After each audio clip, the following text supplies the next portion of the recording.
ये वाला तरबूज वही है, अगर हमारे वीडियो को देखे होंगे जिसमें हम गोमती से वाटरमेलन खरीद के लेके आए थे, ये तरबूज वही है। एक चीज़ ध्यान रखिए, तरबूज और बीबी घर आने के बाद ही पता चलता है कि अच्छा है कि खराब है। No return policy. All right, तो नमस्कार, आदाब एंड सत श्री अकाल एंड की हालचाल। हमारे बगल में एक यूनिवर्सिटी है, उसका नाम है पेंसिल्वेनिया स्टेट यूनिवर्सिटी, जो हमारे यहाँ से लगभग 1 घंटे की दूरी पे है। वहाँ पे एक प्रोफेसर हैं, उनका नाम है कैटलिन करिको। आज के डेट में कैटलिन करिको से वहाँ के एचओडी, वहाँ के डीन लोग माफ़ी मांगते फिर रहे हैं, लिखित रूप से उनसे माफ़ी मांग रहे हैं। क्यों? उसकी आपको मैं एक छोटा सा कहानी सुनाने की कोशिश करता हूँ। कैटलिन करिको ये जो है हंगरी के रहने वाली हैं। हंगरी से आई अमेरिका में इन्हें पेंसिल्वेनिया स्टेट यूनिवर्सिटी में उनको जो है रिसर्च करना शुरू किया। वो mRNA वैक्सीन डेवलपमेंट पे काम करती थी। इसके बारे में हम आपको अभी आगे बताएंगे mRNA वैक्सीन डेवलपमेंट क्या होता है। और जब वो आई थी तो अपने साथ में उन्होंने 2 साल की बेटी भी लेके आई थी। वो बेटी आज की डेट में बड़ी होकर के ओलंपिक में 2 बार गोल्ड मेडल प्राप्त किया, एक बार लंदन ओलंपिक में, एक बार बीजिंग ओलंपिक में। बहरहाल मैं आज उनकी बेटी की कहानी नहीं बताने जा, बल्कि उनकी मम्मी की कहानी बताने जा रहा हूँ, करिको की। और क्यों बता रहा हूँ ये मैं आपको वीडियो के अंत में बताऊंगा। वहाँ के जो एचओडी थे डिपार्टमेंट के, उन्होंने ऐसा बोल दिया कि ऐसा करो कि तुम्हारा जो रिसर्च है वो बहुत यूजफुल नहीं है, या फिर उसको क्या बोलते हैं, फैकल्टी ग्रेड नहीं है, मतलब फैकल्टी में कहीं उठो बैठो तो बताने लायक नहीं, इसलिए जो है आप हमारा, उनको ऐसा बोला गया कि आप जो है नौकरी छोड़ दीजिए। एकेडेमिया में ज़्यादातर ऐसा होता है कि अगर आपके पास ग्रांट नहीं है, अगर आपके पास पब्लिकेशन समय से नहीं आ रहे हैं, तो आपको यूनिवर्सिटी छोड़ना पड़ेगा, चाहे आप जितना भी बड़ा तोप क्यों ना हो। तो लेकिन वो अपने काम पे बहुत कॉन्फिडेंस थी, उसके अलावा उसको और कुछ आता नहीं था, इसलिए उसने जिद थी कि हमको करना है तो यही करेंगे, नहीं तो हम कुछ नहीं करेंगे।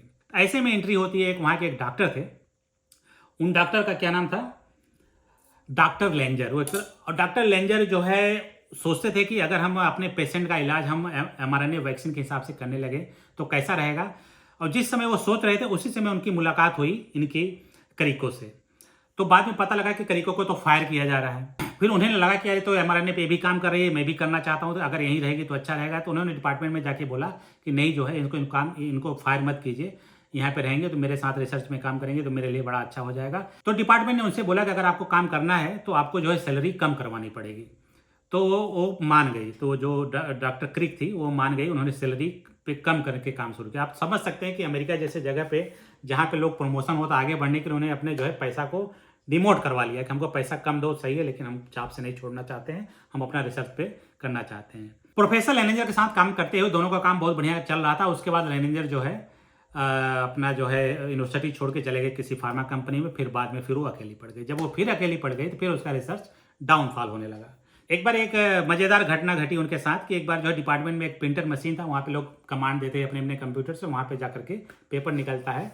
तो वहाँ पे जब गई तो वो काफ़ी भीड़ लगी थी, तो वहाँ पे उनको लगा था कि यार तो बड़ा लंबा है, बहुत ज़्यादा समय लगेगा। तो वहाँ पे एक प्रोफेसर थे, उनको देख के वो गुस्सा कर रहे थे एक दूसरे को कि यार ये कहाँ से आ गए, हमारा अभी मेरा नंबर आया था, अभी मेरा प्रिंट निकला नहीं, तब तक ये आ गए, वगैरह वगैरह। फिर बाद में खड़े होकर के आपस में बात करने लगे कि तुम किस पर रिसर्च करते हो, तुम किस पर रिसर्च करते हो। उन्होंने बताया कि मैं हमारा नए वैक्सीन पर काम कर रही हूँ। तो जो दूसरा आदमी वहाँ पर खड़ा था उनका नाम था ड्रू वीजमैन। इनका भी नाम इंपॉर्टेंट है, अभी मैं आपको आगे बताऊंगा। तो उन्होंने लगा कि अच्छा तुम भी वही काम, मैं भी उसी पे काम कर रहा हूँ। तो फिर दोनों आपस में कोलेब्रेशन करने लगे। कोलेब्रेशन का मतलब होता है कि कुछ रिसर्च आप आइडिया हम दो, हम कुछ रिसर्च आइडिया हम आपको दें, जो चीज़ मैं कर सकता हूँ मैं करूँगी, जो चीज़ आप कर सकते हैं आप करें, दोनों मिलकर काम करेंगे। फिर दोनों ने काम करना शुरू किया mRNA वैक्सीन पे। तो mRNA वैक्सीन क्या होता है कि mRNA आप जब बॉडी में डालते हो तो जिस डिजीज़ के लिए डालते हो वो डिजीज़ बाद में आपको नहीं होना चाहिए। जैसे टीबी का वैक्सीन डाला है तो बाद में अगर आपको टीबी बैक्टीरिया का अगर आपको इन्फेक्शन होता है तो आपको टीबी नहीं होना चाहिए। ये बहुत सिंपल कॉन्सेप्ट है वैक्सीन का। लेकिन जब उन्होंने mRNA वैक्सीन बनाया तो इन विट्रो सेल लाइन में जब काम करते थे तो बहुत अच्छा काम करता था, लेकिन जब वो एनिमल में टेस्ट करते थे एनिमल मर जाते थे। जब माउस में ट्राई किया, रैबिट में ट्राई किया, मंकी में ट्राई किया, सब में मर जाते थे। वो अब सवाल उठता है कि फिर उन दोनों ने मिलकर सोचा कि आखिर ये मरी क्यों रहे हैं। तो उन्होंने जब बहुत बढ़िया से स्टडी किया तो बाद में पता लगा कि कुछ उन्होंने कोडान को इस तरह से चेंज किया कि जो हमारी बॉडी का जो सेल्स है उस बाहरी mRNA को पहचान न पाए, उसको मूर्ख बनाए। तो जब अपने वैक्सीन बना करके उसको मॉडिफाई करके जब वैक्सीन डाला, हमारे सेल के अंदर गया, सेल में mRNA से प्रोटीन बनाया, प्रोटीन काम करने लगी और कोई भी एनिमल का डेथ होना बंद हो गया। जब उनको ये फाइंडिंग मिली तो उनके लिए बहुत बड़ा टर्निंग पॉइंट था। उन्होंने पेपर पब्लिश किया दोनों लोग मिल करके। फिर उसके बाद जाहिर सी बात है, तब तक भी वो रिसर्च बहुत पॉपुलर नहीं था हमारे नए वैक्सीन पे, क्योंकि लोग नहीं समझते थे कि इसका भी वैक्सीन बनाया जा सकता है। फिर उन्होंने इस आइडिया को बेचने की कोशिश किया कि अगर किसी कंपनी के साथ हम शेयर कर लेते हैं तो जो है हमको कुछ पैसे मिल जाएंगे, उसी पैसे से हम रिसर्च में अपना काम आगे बढ़ाएंगे। बहुत सी कंपनियों से अप्रोच किया उन दोनों ने मिलकर, लेकिन किसी ने हाथ आगे नहीं बढ़ाया। यूनिवर्सिटी ने पहले से हाथ फैला रखी थी, ठीक है। वैसे में एंट्री होती है फाइजर कंपनी। फाइजर जानते हैं, जर्मनी की कंपनी, हाँ जर्मनी की कंपनी है। उन्होंने उनसे जब बात किया तो जर्मनी ने कहा ठीक है, मैं आपका आइडिया खरीद सकता हूँ और आप हमारे साथ काम भी कर सकते हैं। तो जो है, जो कैटलिन करिको थी वो जो है एडजुवेंट प्रोफेसर यूनिवर्सिटी पेंसिल्वेनिया में भी काम करती थी और जो इस कंपनी के लिए भी काम करती थी, दोनों जगह काम करती थी। 2019 में एंट्री होती है कोरोना वायरस की। जैसे कोरोना वायरस की एंट्री हुई तो फिर उन्होंने लगा कि अगर हम जो है क्यों ना हम इस पर वैक्सीन बनाना शुरू करें।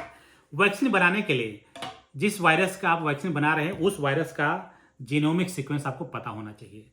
तो जो कैटलिन करिको थे उनके साथ यही समस्या थी, जब हमारे पास सीक्वेंस ही नहीं है तो हम वैक्सीन कैसे बनाएंगे।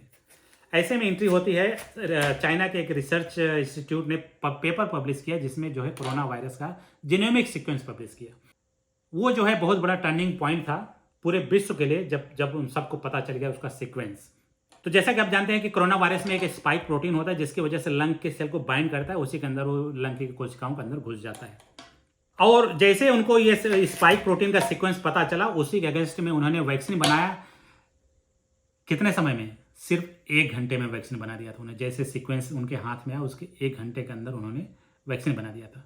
अब आप सोच रहे होंगे ऐसा कैसे हो सकता है। देखिए क्या होता है कि जब आप वैक्सीन बनाते हो, जैसे आपने सुना होगा टीबी का टीका लग रहा है या फिर पोलियो का ड्रॉप का वो लग रहा है, तो वो सब क्या होते हैं, वेट लेबोरेटरी से बनते हैं। उसमें ये मिला है, वो मिला है, ऐसे किया वैसे किया, फिर जाके वो बनता है, उसमें लगता है टाइम।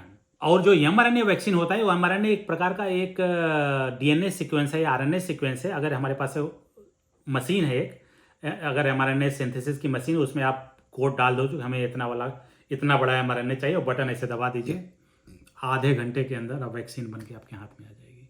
फिर उसको साफ सफाई कर दीजिए, बस तैयार। उसी समय एंट्री होती है मॉडर्ना कंपनी की। तो मॉडर्ना ने भी उनका जो है लाइसेंसिंग खरीद लिया था। तो मॉडर्ना ने 2 दिन के अंदर ही वैक्सीन बना लिया था। वैक्सीन तो बन गई 2 दिन में और 1 घंटे में, और फाइजर ने बना लिया था 1 घंटे में। लेकिन अब उसका क्या गारंटी है कि काम करेगा। उसके बाद शुरू होती है testing, in vitro testing, phase 1, phase 2, phase 3। जब वो फेज 1, फेज 2, फेज 3 होने लगा, जो कैटलिन करिको हैं और उनके जो कोलैबोरेटर हैं वेजमैन, उनके ऊपर विश्वास ही नहीं हो रहा था कि हमारा बनाया हुआ वैक्सीन आज जो है फेज 1, फेज 2 में चला गया है। उनको विश्वास ही नहीं हो रहा था, क्योंकि उनके रिसर्च को सब लोगों ने नकार दिया था कि तुम्हारा रिसर्च अच्छा नहीं है, पब्लिक में बताने लायक नहीं है, फैकल्टी ग्रेड नहीं है, कई नामों से उनको बोला जाता था। आज उनका जो वैक्सीन जो है फेज 1, 2, 3 में चला गया। और बाद में जो है शायद सितंबर में वैक्सीन आ गई थी, उन्होंने दिसंबर में खुद अपना इंजेक्शन भी लगवाया था। और वैक्सीन आते ही आप तो जानते हैं कि वो वैक्सीन बनने के बाद पूरे दुनिया में कोरोना से होने वाले डेथ को बहुत कंट्रोल कर लिया गया। नहीं अन्यथा जो है अब से जो है कम से कम मिलियन बिलियन लोग और मारे जाते हैं। इसी बात को ध्यान में रखते हुए 2023 का नोबेल प्राइज मेडिसिन के क्षेत्र में किसको मिला? कैटलिन करिको और ड्रू वीजमैन को। तो जब उनको नोबेल प्राइज मिला तो जो है यूनिवर्सिटी या पेंसिल्वेनिया के जो एचओडी हैं या फिर डीन है, उनको ऑफिशियली उनसे माफ़ी मांगा गया कि हमसे गलती हो गई, आपके रिसर्च को हम पहचान नहीं पाए। और आज जो है उनको नोबेल प्राइज़ मिला, जो कि उस यूनिवर्सिटी का बहुत बड़ा नाम हुआ, उनका भी काफ़ी बड़ा नाम हो रहा है। और आजकल सोशल मीडिया में बहुत ज़्यादा पॉपुलर है वो ऐसा नाम, क्योंकि ऐसे उनके साथ ऐसी घटना घट गई थी कि एक समय था उनको जो है यूनिवर्सिटी से निकाला जा रहा था। आज वो उन्हीं की बदौलत न सिर्फ नोबेल मिला बल्कि पूरे दुनिया में कम से कम मिलियंस लोगों की जान बचाई। कुल मिला जुला के एक कहानी से हमको ये शिक्षा मिलती है कि अगर कोई भी काम अगर आपको लगता है, बहुत कॉन्फिडेंस में आप हैं कि नहीं ये काम अच्छा है, मैं ही करूँगा और मैं कर सकता हूँ, तो आप जो है चाहे आपके रास्ते में कितने भी बाधा क्यों ना आए, आप अपना दिमाग को थोड़ा सा पॉजिटिव वे में रखे रहिए। ये मत रखिए यार उन्होंने हमको पॉलिटिक्स से हमको पैसा नहीं दे रहे हैं, हमको घटा रहे हैं, हमको बढ़ा रहे हैं, हमको जानबूझ के किया जा रहा है। ये सब निगेटिव दिमाग में ना आए, पॉजिटिव वे में रख करके अपना काम करते रहिए, आपको एक दिन सफलता जरूर मिलेगी। तो इसी के साथ हम करते हैं अपने वीडियो को समाप्त। मिलते हैं अगले वीडियो में, तब तक के लिए हैप्पी mRNA वैक्सीन।